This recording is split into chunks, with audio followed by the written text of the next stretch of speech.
سورہ یوسف آیت نمبر 50۔ اعوذ باللہ من الشیطان الرجیم، بسم اللہ الرحمن الرحیم۔ وقال الملك ائتوني به فلما جاءه الرسول قال ارجع إلى ربك فاسأله ما بال النسوة اللاتي قطعن أيديهن إن ربي بكيدهن عليم۔ قال ما خطبكن إذ راوتن يوسف عن نفسه قلنا حاش لله ما علمنا عليه من سوء۔ قالت امرأة العزيز الآن حصحص الحق أنا راودته عن نفسه وإنه لمن الصادقين ذلك ليعلم أني لم أخنه بالغيب وأن الله لا يهدي كيد الخائنين وما أبرئ نفسي إن النفس لأمارة بالسوء إلا ما رحم ربي إن ربي غفور رحيم۔ وقال الملك ائتوني به أستخلص لنفسي فلما كلمه قال إنك اليوم لدينا مكين أمين۔ قال اجعلني على خزائن الأرض إني حفيظ عليم۔ وكذلك مكنا ليوسف في الأرض يتبوأ منها حيث يشاء نصيب برحمتنا من نشاء ولا نضيع أجر المحسنين ولأجر الآخرة خير للذين آمنوا وكانوا يتقون۔ صدق اللہ العظیم۔ وقال الملك ائتوني به، بادشاہ نے کہا کہ اس قیدی کو میرے پاس لے آؤ۔ فلما جاءه الرسول قال ارجع الى ربك فاسأله ما بال النسوة اللاتي قطعن أيديهن۔ تو جب وہ بادشاہ کی طرف سے بھیجا ہوا آدمی وہاں گیا حضرت یوسف علیہ السلام کے پاس، تو آپ نے فرمایا کہ واپس چلے جاؤ اپنے آقا کے پاس اور اس سے پوچھو کہ ان عورتوں کا کیا معاملہ تھا جنہوں نے اپنے ہاتھ کاٹ لیے تھے۔ ان ربی بکیدہن علیم، بے شک میرا رب ان کے چلتر سے پورا واقف ہے۔ قال ما خطبکن اذ راودتن یوسف عن نفسہ، پھر بادشاہ نے ان خواتین سے پوچھا کہ وہ کیا معاملہ تھا کہ جب یوسف کو تم خود ورغلا رہی تھی۔ قلنا حاش للہ ما علمنا علیہ من سوء، تو ان سب نے کہا کہ حاش للہ، ہم نے تو اس میں برائی کا کوئی شائبہ نہیں دیکھا۔ قالت امرأة العزیز الآن حصحص الحق، اور پھر عزیز مصر کی بیوی نے کہا کہ اب تو حق واضح ہو گیا۔ انا راودته عن نفسه وانه لمن الصادقین، تو میں نے اسے اس برے کام کی دعوت دی تھی، اسے ورغلایا تھا، اور وہ اپنے قول میں اپنی بات میں سچا ہے۔ ذالک لیعلم انی لم اخنہ بالغیب وان اللہ لا یہدی کید الخائنین۔ کیا یہ سارا کچھ انکوائری وغیرہ وغیرہ اس لیے کروایا کہ وہ عزیز مصر اس بات کو جان لے کہ میں نے اس کے گھر میں رہ کے کوئی خیانت نہیں کی جبکہ وہ موجود نہ ہو، اور یہ کہ اللہ پاک خیانت کرنے والوں کی چالوں کو کبھی راہیاب نہیں کرتا۔ وما ابرئ نفسی، اور میں اپنے آپ کو ہر قسم کے گناہ سے بری تو قرار نہیں دیتا۔ ان النفس لامارۃ بالسوء الا ما رحم ربی، بے شک انسان کا جو نفس ہے وہ برائی پہ اکساتا ہے، ہاں بندے کے اوپر اللہ کا رحم ہو، اپنے رب کا رحم ہو جائے تو پھر وہ بچ جاتا ہے۔ ان ربی غفور الرحیم، بے شک میرا رب غفور الرحیم ہے۔ وقال الملك ائتوني به استخلص لنفسي، تو پھر بادشاہ نے کہا کہ اس کو لے آؤ، میں اس کو اپنا معتمد خاص بناؤں گا۔ فلما كلمه قال انك اليوم لدينا مكين امين، اور جب وہ آ گئے اور ان سے بات ہوئی تو کہا کہ دیکھو یوسف، تم ہمارے ایک با اعتماد آدمی ہو اور باعزت ہو۔ قال اجعلنی علی خزائن الارض، حضرت یوسف علیہ السلام نے فرمایا ہے کہ مجھے پیداوار کے اوپر مقرر کر دیں. انی حفیظ علیم، بے شک میں اس کی حفاظت بھی کر سکتا ہوں اور اس کام کو جانتا بھی ہوں. وَكَذَلِكَ مَكَّنَّا لِيُوسُفَ فِي الْأَرْضِ، اور جو ہم نے اقتدار کی راہ ہموار کی مصر میں یوسف علیہ السلام کے لیے. يَتَبَوَّأُ مِنْهَا حَيْثُ يَشَاءُ، وہ جہاں پہ چاہتے اپنا مستقر بناتے تھے. نصیب برحمتنا من نشاء ولا نضيع اجر المحسنین، ہم اپنی رحمت میں سے ان کو حصہ دیتے ہیں جن کے بارے میں ہمارا فیصلہ ہوتا ہے، ہم چاہتے ہیں. لیکن یہ یاد رہے کہ جو خوب کار ہیں ان کا اجر ضائع نہیں ہوتا. ولا اجر الآخرۃ خیر للذین آمنوا وکانوا یتقون، اور بہترین اجر آخرت کا ہے جو ان لوگوں کے لیے بہت اچھا ہے جو ایمان لے آئیں اور برے کاموں سے بچتے رہیں. یہ آپ دیکھیں گے کہ آج کے درس میں حضرت یوسف علیہ السلام کی زندگی کا ایک اور دور شروع ہو گیا، اور یہ دور ہے اقتدار کا دور. لیکن اقتدار پہ حضرت یوسف علیہ السلام فوراً ہی نہیں جھپٹ پڑے. یعنی جب بادشاہ کو خواب کی تعبیر بتائی گئی کہ قیدی نے یہ تعبیر بتائی ہے، تو وہ اور اس کے جو مصاحبین ہیں، جو درباری ہیں، وہ اتنے متاثر ہوئے کہ انہوں نے کہا کہ اس آدمی کو تو جیل میں نہیں ہونا چاہیے. تو بادشاہ نے فوراً آدمی بھیجا کہ ان کو لے آؤ. اب حضرت یوسف علیہ السلام کسی دوسرے قیدی کی طرح ان کی یہ بات نہیں تھی کہ جو ہی آزادی کا پروانہ آیا وہ بھاگ پڑے. نہیں، انہوں نے یہ نہیں کیا. انہوں نے کہا پہلے جو میرے اوپر داغ دھبا ہے اور یہ کہ مجھے قید کیا گیا، پہلے اس کے بارے میں پوری انویسٹیگیشن ہونی چاہیے، اس کے بارے میں پوری تحقیق ہونی چاہیے. اور اس میں مختلف مواقع پہ جو کہ ہم پڑھ آئے ہیں پیچھے سے، آپ نے دیکھا کہ عزیز مصر کی بیوی نے پہلے یکا و تنہا ان کو برائی کی دعوت دی، انہوں نے قبول نہیں کی. اور پھر جب بہت ساری عورتوں کی اس نے دعوت کی تو انہوں نے بھی حضرت یوسف علیہ السلام کو پھسلانے کی کوشش کی. حضرت نے وہ ان کے دام فریب میں آپ نہیں آئے. تو ان مختلف مواقع کا جن میں آپ کی پاک دامنی کا ثبوت موجود تھا، ان میں سے صرف ایک کا تذکرہ آپ نے کیا، اور وہ موقع ہے کہ جب جن عورتوں کی دعوت کی گئی تھی انہوں نے ہاتھ کاٹ ڈالے.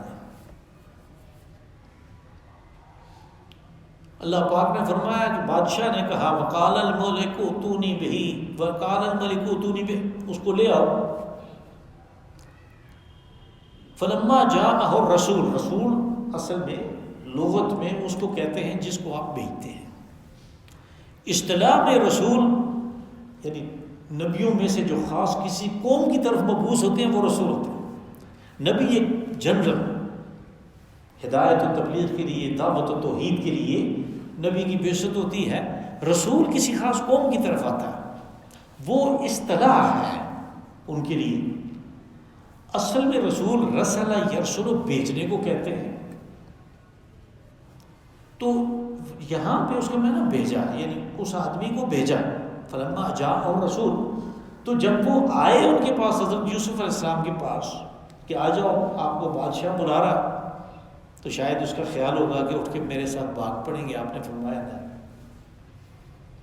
آپ نے فرمایا جاؤ ارجع الی ربک فاسأل ما بال النسوۃ اللاتí قطعن ایدیہن، تم جاؤ اپنے. پھر یہاں پہ رب کا لفظ استعمال ہوا، یعنی اپنے آقا کے پاس. تو جو بادشاہ ہے اس کو عربی زبان میں رب کہتے ہیں بڑے کو،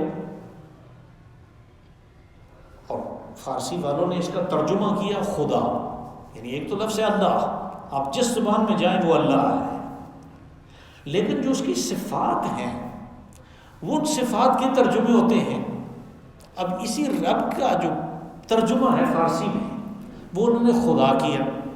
آپ دیکھتے ہیں کہ وہ ملاح کو ناخدا کہتے ہیں. نا اصل میں ناؤ سے ہے، ناؤ ہم بھی کشتی کو کہتے ہیں، فارسی میں کشتی کو کہتے ہیں.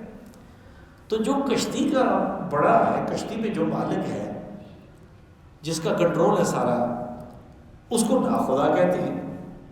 اسی طرح فارسی والے پٹواری کو دے خدا کہتے ہیں، یعنی گاؤں کی ساری زمینوں کا حساب کتاب جس کے پاس ہے.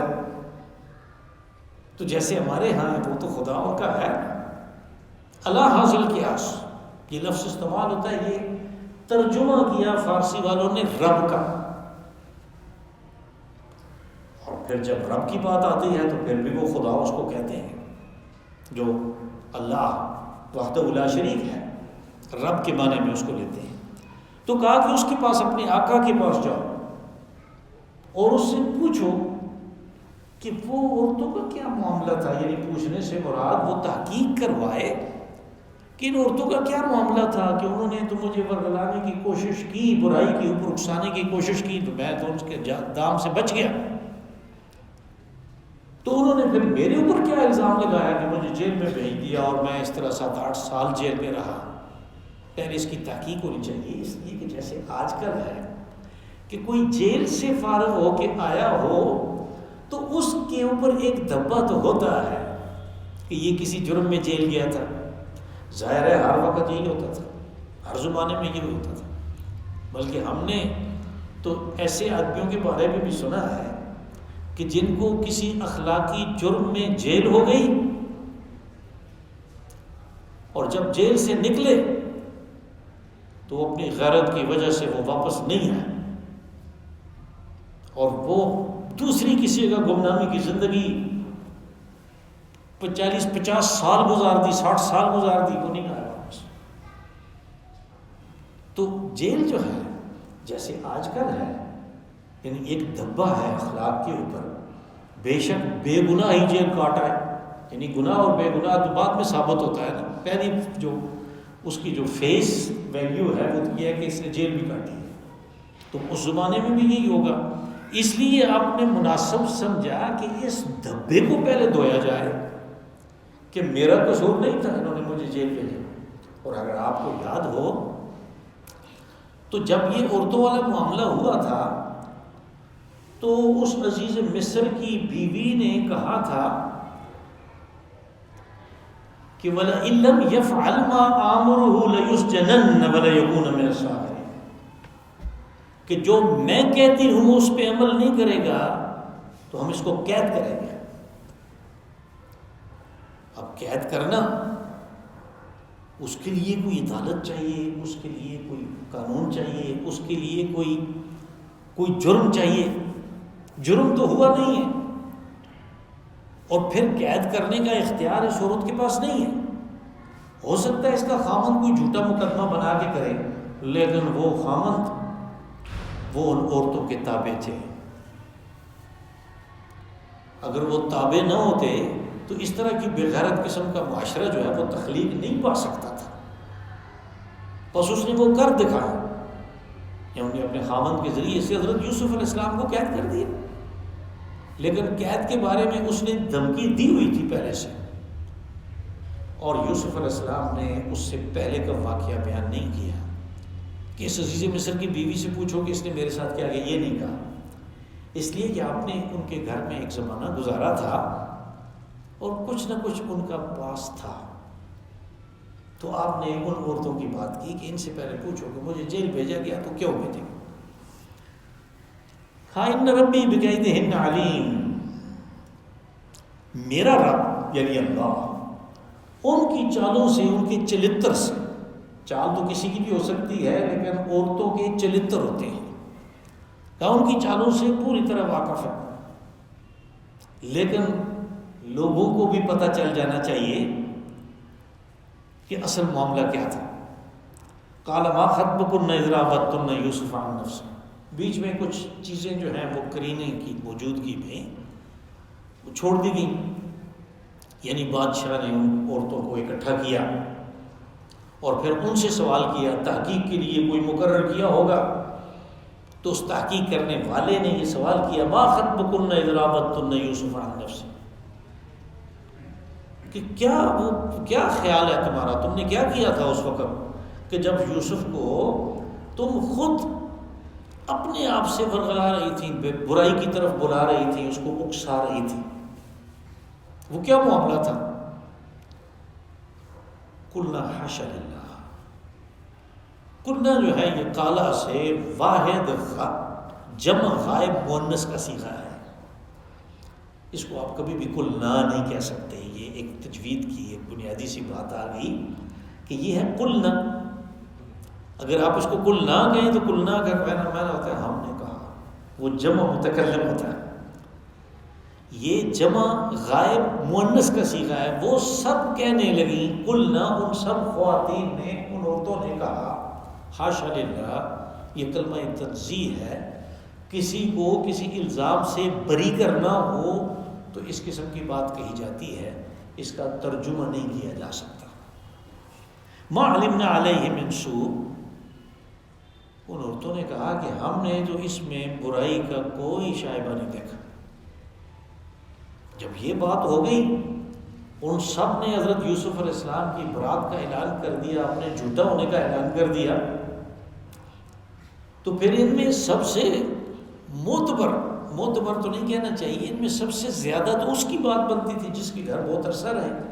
ان عورتوں کے ساتھ تو ایک مجلس میں ملاقات ہوئی تھی، اس سے پوچھنے کی نوبت نہیں آئی، اس نے خود ہی کہہ دیا، قالت امرأۃ العزیز لانا حسحس الحق، جو عزیز مصر کی بیوی تھی اس نے کہا کہ حق واضح ہو گیا۔ یعنی ان عورتوں کی گواہی سے، جو کہ بہت زیادہ ہے، ان کی گواہی سے اصل حق کیا ہے کہ یوسف کو بے گناہ قید کیا گیا، وہ بات واضح ہوگی۔ انا راودتہ عن نفسہ، اب اس نے بھی کہا کہ میں نے اس کو اپنی طرف سے ورغلانے کی کوشش کی تھی، یعنی میں نے اس کو کہا تھا کہ آ جاؤ۔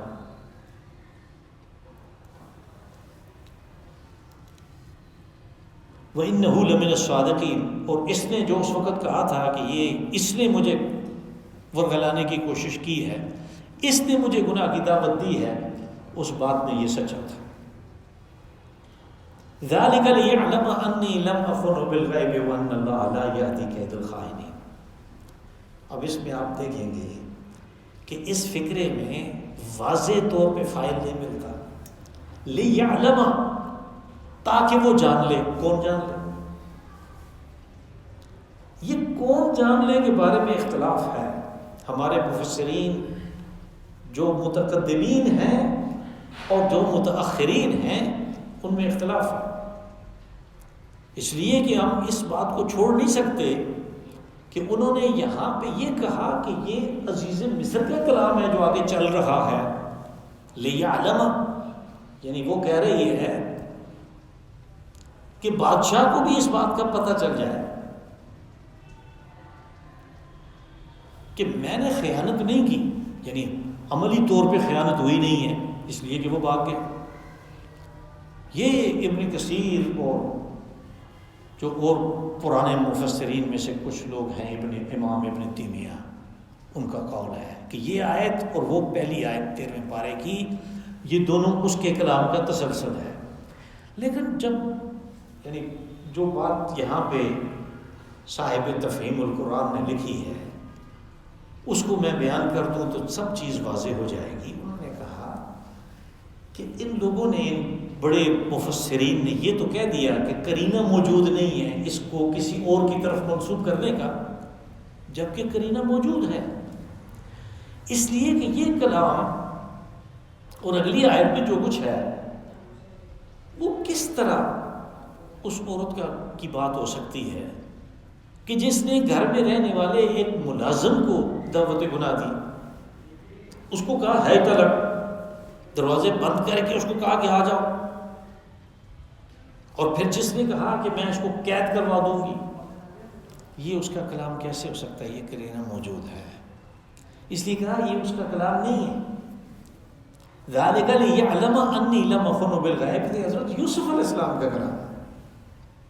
کہا یہ تحقیق میں نے اس لیے کرائی جیل سے آنے سے پہلے کہ میں جیل میں ہوں، اس لیے کہ لوگ میرے سے متاثر ہو چکے ہیں، تو اس تاثر کا کوئی شائبہ موجود نہ ہو میں کہہ دوں آپ تحقیق کریں. انہوں نے تحقیق کی تو پھر جب تحقیق کا نتیجہ سامنے آیا تو آپ نے کہا کہ یہ جھنجھٹ میں نے اس لیے کیا تھا آزاد ہونے سے پہلے کہ بادشاہ اور عزیز مصر کو پتہ چل جائے کہ میں نے کوئی خیانت نہیں کی، جبکہ وہ موجود نہیں ہے، بالغیب گھر میں موجود نہیں ہے اور میں اس قسم کے کام کرتا پھر میں نے کوئی خیانت نہیں کی. وَأَنَّ اللَّهَ لَا يَهْدِي كَيْدَ الْخَائِنِينَ. یہ بیچ میں تفلیغ کا فکر بھی آ گیا کہ مجھے نہ صرف اپنے لیے بلکہ دوسروں کے لیے بھی یہ بات کہنی ہے کہ جو خائن ہیں، جو خیانت کرتے ہیں، ان کی چالیں کامیاب نہیں ہوتی، رایاب نہیں ہوتی. اور پھر اگلی آیت وَمَا أُبَرِّئُ نَفْسِي، کہا کہ میں اپنے آپ کو بری قرار نہیں دیتا. یہ کوئی آسان کام نہیں ہے. یعنی ایک صاحب جاہ و مرتبہ، خوبصورت، اس لیے کہ مصر میں خوبصورتی تو ہے، اور پھر عزیز مصر نے اگر شادی کی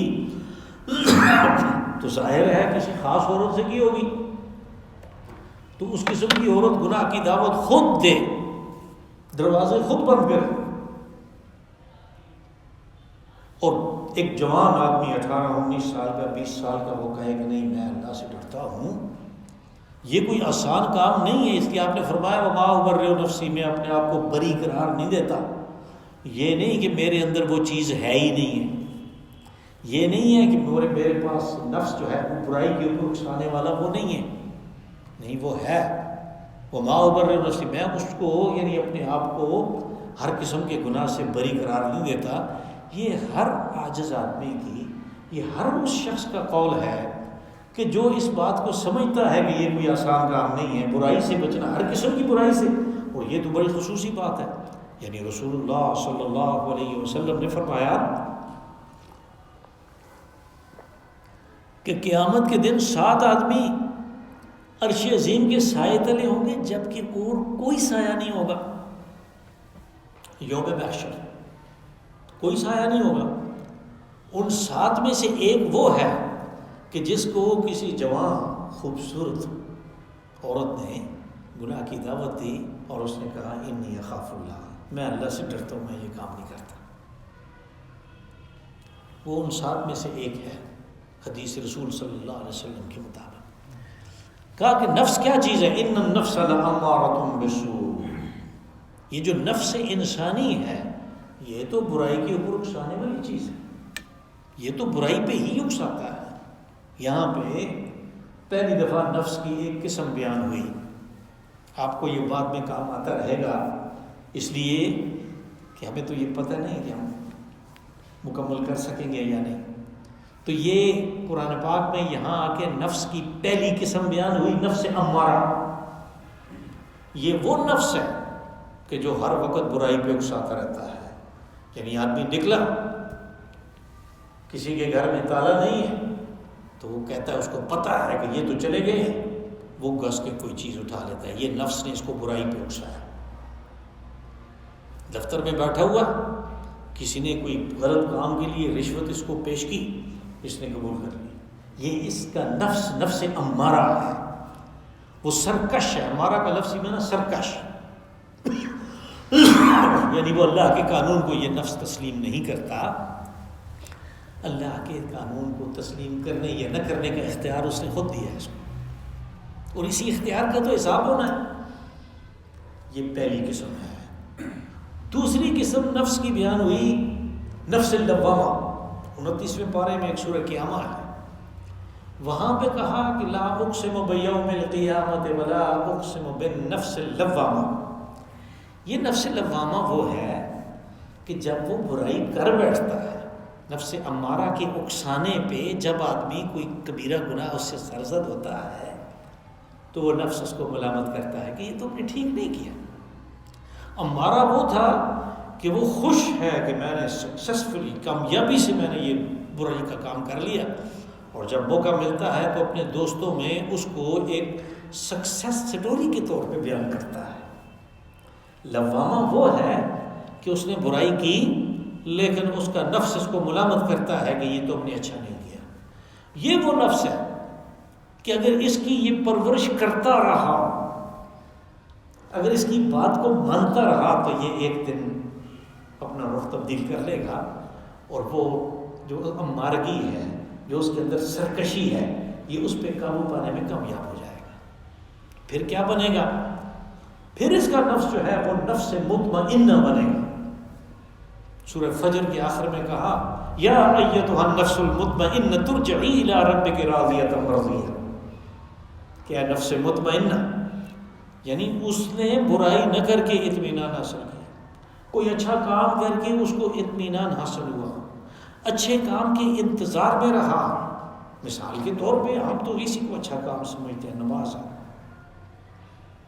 ایک نماز پڑھی دوسری کے انتظار میں ہے، یہ بھی ان 7 آدمیوں میں سے ایک ہے کہ جو عرش عظیم کے سائے تلے ہوں گے۔ رسول اللہ صلی اللہ علیہ وسلم نے فرمایا قلبہ مطمئن فی المساجد، قلبہ معلق فی المساجد، اس کا دل مسجد میں اٹکا ہوا ہوتا ہے، گھر تو چلا جاتا ہے کھانا کھانے کے لیے، آرام کرنے کے لیے، کسی اور کام سے، لیکن اس نے وہ ربڑ جو ہے وہ باندھی ہوئی ہے، وہ واپس آئے گا مسجد میں۔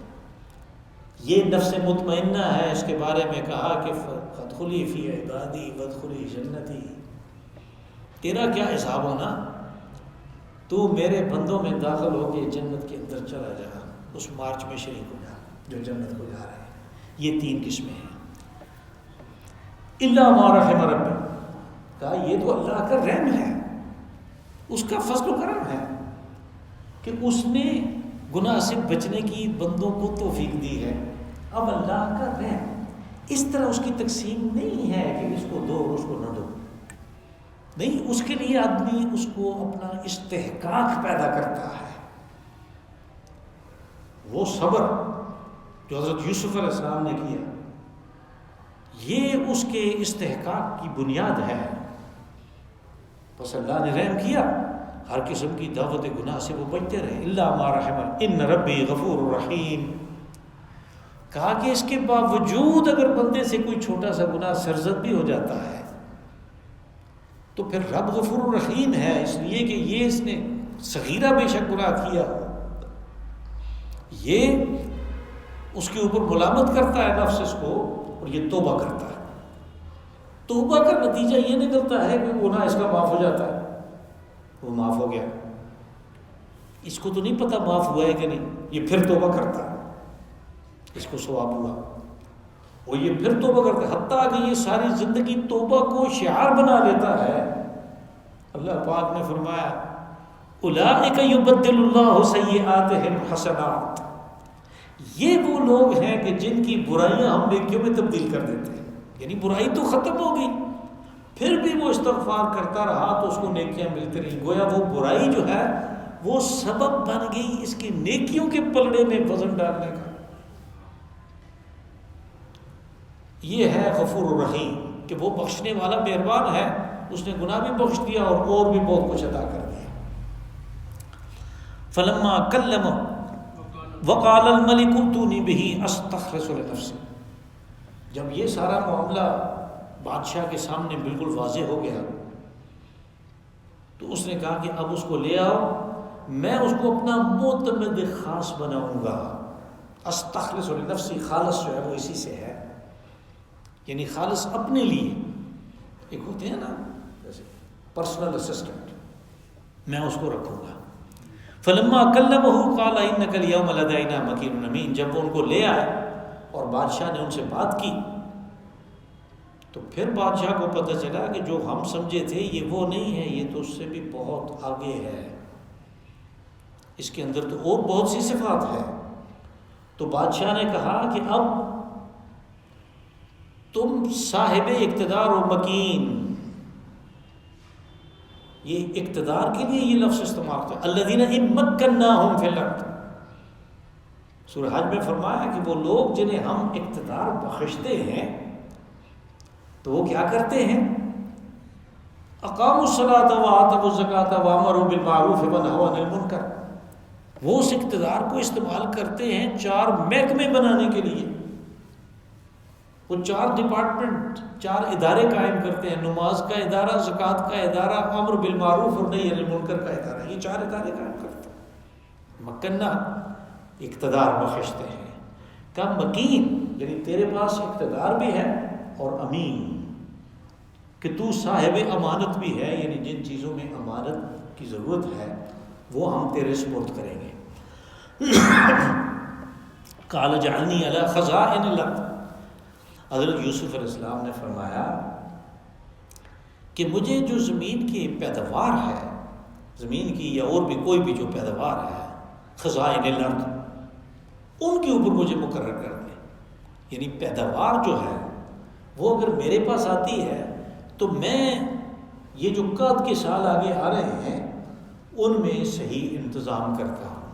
یہاں پہ ایک سوال پیدا ہوتا ہے، کیا یوسف علیہ السلام کو اس قسم کا وزیر بننے کا شوق تھا؟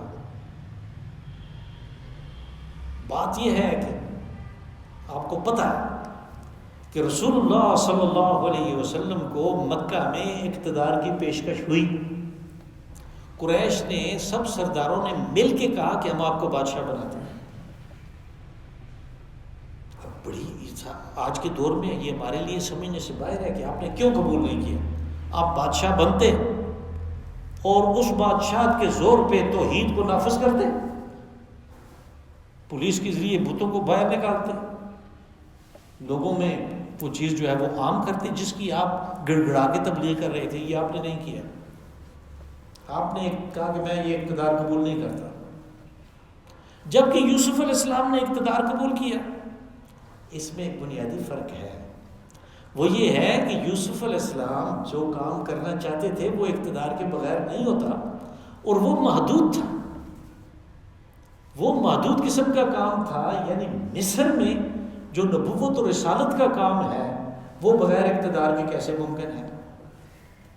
جبکہ رسول اللہ صلی اللہ علیہ وسلم نے جو کام کیا وہ نمونہ ہے اس چیز کا کہ جو قیامت تک ہوتا رہے گا،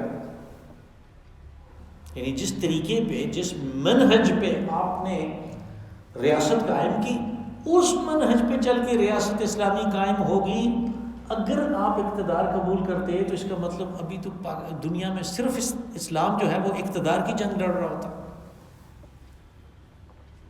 یہ فرق ہے، وہاں پہ اس خاص وقت کے لیے اس خاص ایریے کے لیے بات تھی، یہاں پہ پوری دنیا کے لیے اور قیامت تک کے لیے بات ہے اور اس کو نمونہ بنانا ہے۔ تو آپ نے فرمایا کہ خزائن الارض، خزائن خزانہ کی جمع ہے، اور اس کے اوپر آپ مجھے مقرر کر دیں، انی حفیظ علیم۔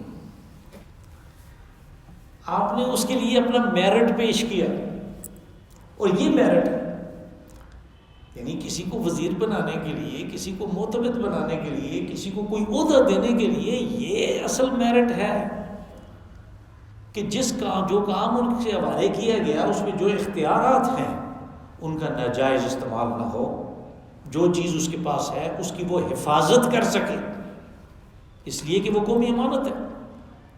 اور پھر صرف یہی نہیں، وہ اس کام کے بارے میں جانتا بھی ہو کہ یہ حفاظت میں نے کیسے کرنی ہے، خزائن کی اگر اوپر مجھے لگا دیا میں اس کی حفاظت کروں گا تو کیسے کروں گا۔ اب حضرت یوسف علیہ السلام کوئی ایسی ڈگری تو لے کے آئے نہیں تھے،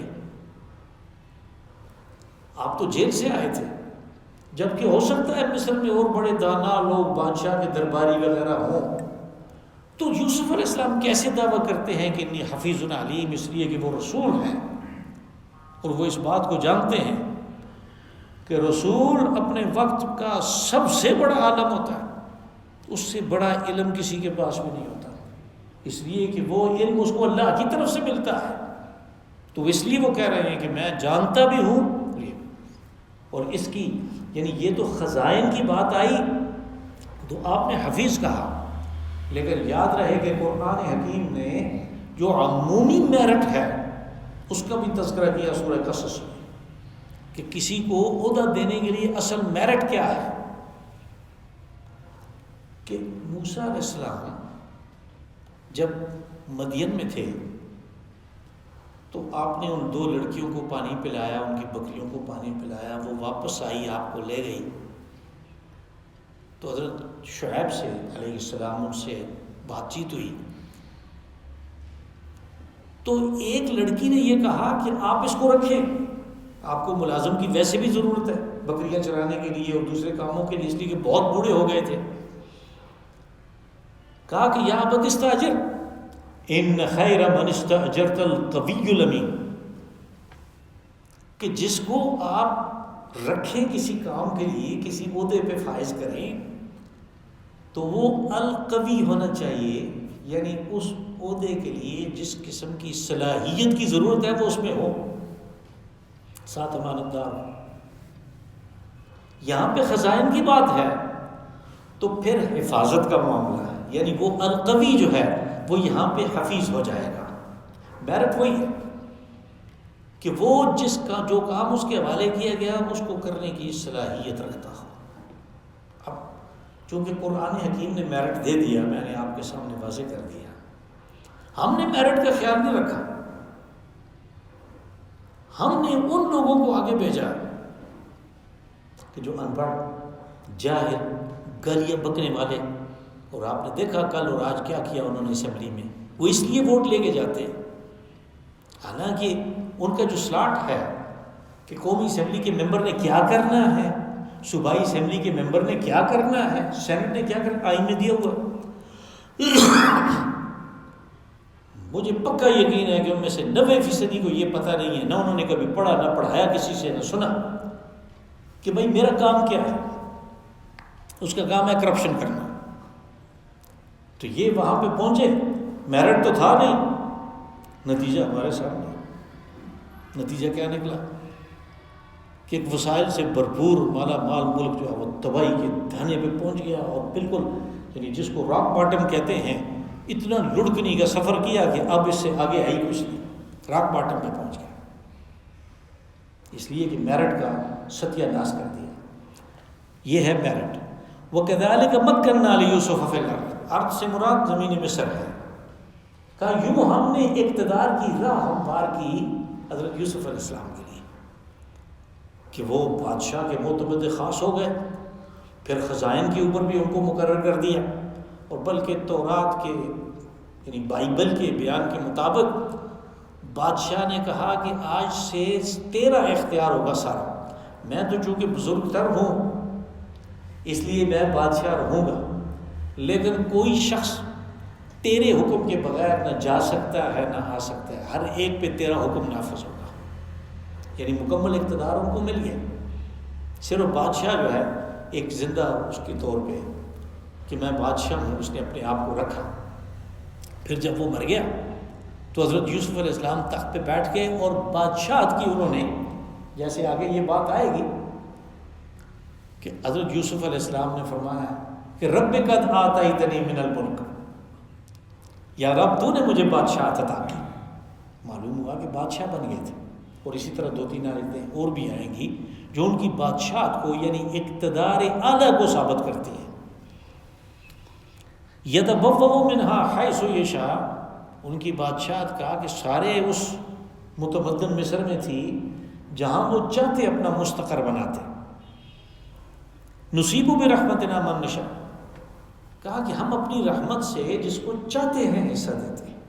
اب یہ اللہ کی رحمت ہے کہ وہ جیل میں ڈال کر، کنویں سے نکال کے ایک اعلیٰ افسر کے گھر میں پرورش کی، اور وہاں سے جیل میں گئے اور جیل سے بادشاہ بنا دیا۔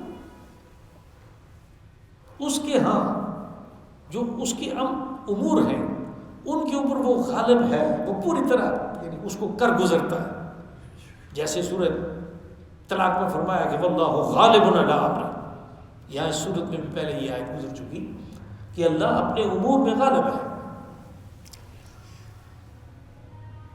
ولا نضیع اجر المحسنین، کہا لیکن یہ بات ہوتی ہے کہ جو محسنین ہیں، جو خوبکار ہیں، جو اس قسم کے صبر کرنے والے ہیں، جو اس قسم کے گناہوں سے بچنے والے ہیں، وہ محسنین ہیں، ان کے اجر کو ہم ضائع نہیں کرتے۔